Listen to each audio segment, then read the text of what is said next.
نحمده ونصلي ونسلم على رسوله الكريم أما بعد فأعوذ بالله من الشيطان الرجيم بسم الله الرحمن الرحيم إن الله وملائكته يصلون على النبي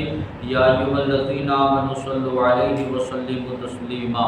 اللهم صل على سيدنا مولانا محمد وعلى آل سيدنا مولانا محمد وبارك وسلم صلاة وسلام عليك يا رسول الله صلى الله تعالى عليه وآله وسلم۔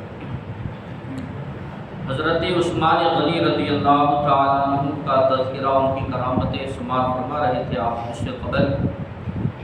مزید حضرت عثمان غنی رضی اللہ تعالیٰ عنہ کی کرامتیں سماعت فرمائی۔ حضرت ابو قلابہ رضی اللہ تعالیٰ عنہ کا بیان ہے کہ میں ملک شام کی سرزمین میں تھا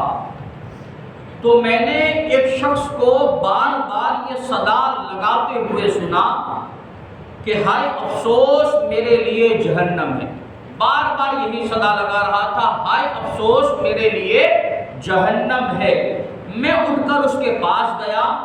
تو یہ دیکھ کر حیران ہو گیا کہ اس شخص کے دونوں ہاتھ دونوں پاؤں کٹے ہوئے ہیں اور وہ دونوں آنکھوں سے اندھا ہے اور اپنے چہرے کے بل زمین کے اوپر اندھا پڑا ہوا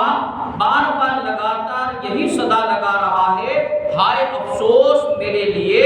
جہنم ہے۔ یہ منظر دیکھ کر مجھ سے رہا نہ گیا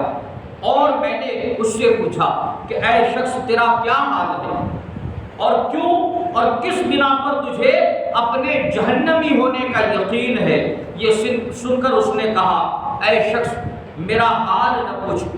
میں ان بد نصیب لوگوں میں سے ہوں جو امیر المومنین حضرت عثمان غنی رضی اللہ تعالی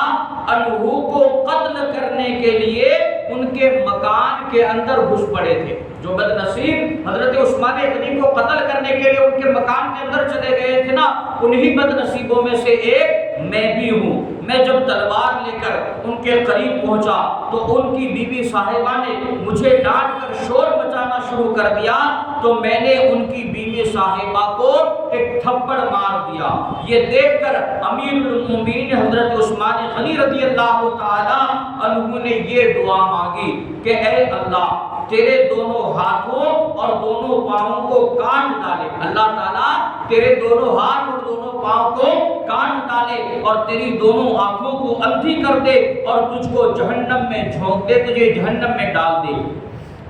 اے شخص میں امیر المومنین کے پرجلال چہرے کو دیکھ کر اور ان کی اس قاہرانہ دعا کو سن کر کانپ اٹھا اور میرے بدن کا ایک ایک رونگٹا کھڑا ہو گیا اور میں خوف و دہشت سے کانپتے ہوئے وہاں سے بھاگ نکلا۔ امیر المومنین کی 4 دعاؤں میں سے 3 دعاؤں کی زد میں تو میں آ چکا ہوں، یعنی 3 دعائیں ان کے قبول ہو چکی ہیں۔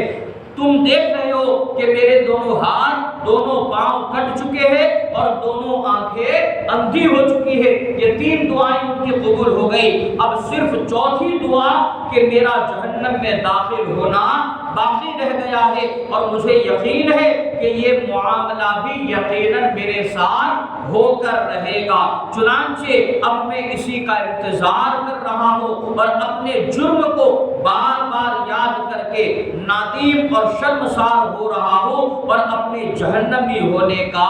اقرار کر رہا ہوں۔ اس لیے میں بار بار زبان سے یہی صدا لگا رہا ہوں، ہائے افسوس میں جہنمی ہو گیا۔ پتہ کیا چلا کہ اللہ تعالیٰ اگرچہ بہت بڑا ستار ہے، غفار ہے، رحیم ہے، لیکن اگر کوئی بد نصیب اس کے محبوب بندوں کی شان میں گستاخی اور بے ادبی کرتا ہے تو خداوند قدوس کی قہاری اور جباری اس مردود کو ہرگز معاف نہیں فرماتی، بلکہ ضرور بھی ضرور دنیا اور آخرت کے بڑے بڑے عذابوں میں گرفتار کر دیتی ہے۔ اللہ اگرچہ رحیم ہے، کریم ہے، لیکن اگر کوئی اس کے خاص بندوں کی گستاخی کر دیتا ہے، بے ادبی کرتا ہے، اللہ دنیا میں بھی اس کی سزا عطا فرماتا ہے اور آخرت میں بھی عطا فرمائے گا۔ رب قدیر کی بارگاہ میں دعا ہے اللہ تبارک و تعالی علم دین سمجھ کر اس پر عمل کرنے کی نیک توفیق